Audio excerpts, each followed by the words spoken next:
राम राम भाई, सारे भैया ने।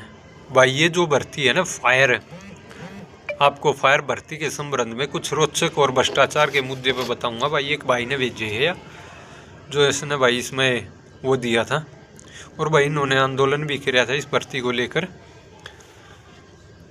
दोस्तो63 आपको पता है कि CAT के माध्यम से group 30 category number 243 fire operator driver की 2063 पोस्ट आई थी। CET पास बच्चों के इसके लिए अप्लाई किया। इसकी मुख्य योग्यताएं अनिवार्य थी: +2 heavy driver licence, basic certificate in fire fighting for any institute recognized by government of India.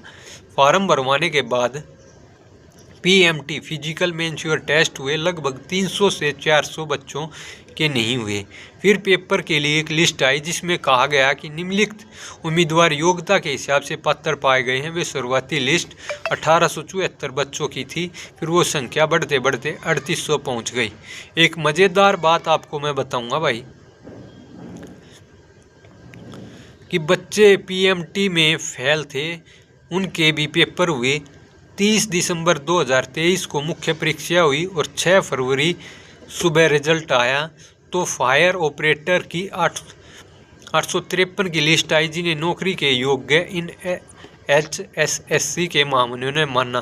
Cut off सिर्फ मिनिमम मार्क्स थी, लेकिन इससे ज़्यादा नंबर लेने वाले 500 कैंडिडेट इस लिस्ट में नहीं थे। जब वह भर्ती आयोग पहुंचे तो उन्हें बताया गया कि डॉक्यूमेंट्स ही नहीं हैं पोर्टल पर, जबकि उनका फिजिकल टेस्ट भी हुआ, पेपर भी हुआ, शॉर्ट लिस्ट में रोल नंबर था, रजिस्ट्रेशन नंबर था। अचानक फाइनल रिजल्ट में कागज़ गायब हो गए। किसी की 10वीं की मार्कशीट गायब, किसी का लाइसेंस, किसी का फायर सर्टिफिकेट। उसके बाद धरने प्रदर्शन करके बच्चों ने SSC को समझाया कि आयोग की गलती है, और आयोग ने मान भी ली भाई।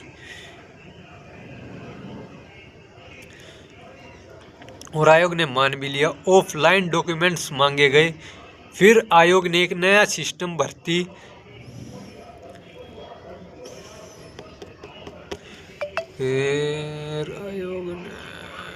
डॉक्यूमेंट ने फिर SSC को समझाया, ऑफलाइन डॉक्यूमेंट मांगे गए। फिर आयोग ने एक नया सिस्टम भर्ती सिस्टम अटकाने का निकाला, और पहले जब सभी संस्थानों को मान लिया गया था उनमें से 95% को बाहर कर दिया गया। इनका सर्टिफिकेट नहीं चलेगा, सिर्फ केंद्र सरकार के सरकारी संस्थानों के सर्टिफिकेट को वैध माना गया, जबकि राज्य का कोई भी सरकारी संस्थान बेसिक सर्टिफिकेट नहीं करवाता। फिर मार्च में 238 उम्मीदवार ही चुने और ज्वाइनिंग करा दी गई। देखने वाली बात ये है कि इन उम्मीदवारों में 12 से 14 ऐसे भी उम्मीदवार हैं जिनके संस्थान या तो अमान्य की सूची में थे लेकिन वो नौकरी पर हैं। लगभग 200 उम्मीदवार ऐसे हैं जिनके संस्थान भी मान्य हैं और पेपर भी पास, लेकिन बाहर बैठे हैं। जो लोग 1853 की सूची में नहीं थे, यानी कि आयोग के अनुसार उनके डॉक्यूमेंट्स खो गए थे, वो 238 की सूची में आ गए। जो उम्मीदवार 853 की सूची में थे, संस्थान भी मान्य है, वो 238 की सूची में नहीं आए। शुरू में आयोग ने ऑफलाइन DV करवाने की बात कही, लेकिन अब तो वो भी नहीं कर रहे। मजे की बात, बहुत से कैंडिडेट की PMT ज्वाइनिंग के बाद हुई, यानी रिजल्ट पहले और PMT बाद में हुई। इतनी धांधली तो हमने अपने जीवन में किसी भर्ती में नहीं देखी। और एक बात, इस भर्ती में किसी भी प्रकार के चरण या प्रक्रिया 100% पूरी नहीं हुई। शुरुआती लिस्ट 874 से 3800 पहुंच गई, बाद में सबके कागज खो गए। ये भर्ती अनेक रहस्यों में भरी पड़ी है। इकलौती ऐसी भर्ती है जिसमें जादुई डॉक्यूमेंट वेरिफिकेशन ऑटोमेटिक हो रही है और लोग अंदर बाहर हो रहे हैं। दोस्तों, समझने की बात है, जो सरकार 100% पारदर्शिता की बात करती है, और भाई बिल्कुल एक भी प्रतिशत जो ये कहती है कि हम भाई गारंटी देते हैं हमारी भर्तियां, बिल्कुल एक भी रुपये की रिश्वत नहीं चलती, तो फिर ये क्या चल रहा है भैया आयोग में? जो बच्चे इधर से उधर हो रहे हैं, डॉक्यूमेंट्स कभी बच्चों के नहीं मिल रहे, ये क्या चल रहा है हरियाणा में?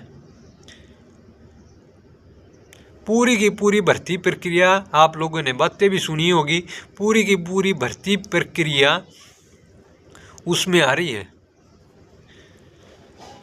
एक रहस्यमयी भर्ती प्रक्रिया हुई है और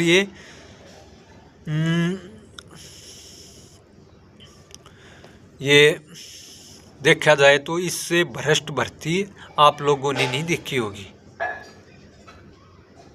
दोस्तों, जो सरकार पारदर्शिता की बात करती थी, आज वो संदेह के घेरे में है और हम सरकार से कहते हैं इस भर्ती को भाई दोबारा से किया जाए, ताकि जो बच्चे वास्तव में डिजर्व करते हैं उनका सिलेक्शन हो और भाई अच्छे उम्मीदवारों को मौका मिले, न कि भ्रष्ट तंत्र को मौका मिले। देश को आगे बढ़ाना है तो अच्छे एजुकेटेड बच्चों को आगे बढ़ाना पड़ेगा, ताकि देश और हरियाणा आगे बढ़े। आप हर भर्ती में ऐसा कर रहे हो जिससे आप पर संदेह हो रहा है। यही आपने,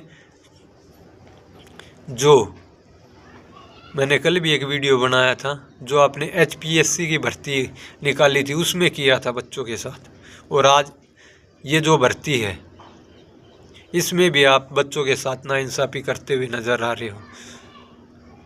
दोस्तों भाई वीडियो अच्छी लगे, इनका भ्रष्टाचार को उजागर किया है भाई, वीडियो ने ज़्यादा से ज़्यादा शेयर करियो, ताकि बच्चों की ये आवाज़ उठे और बच्चों को भाई ताकत मिले। राम राम सारे भैया ने भाई।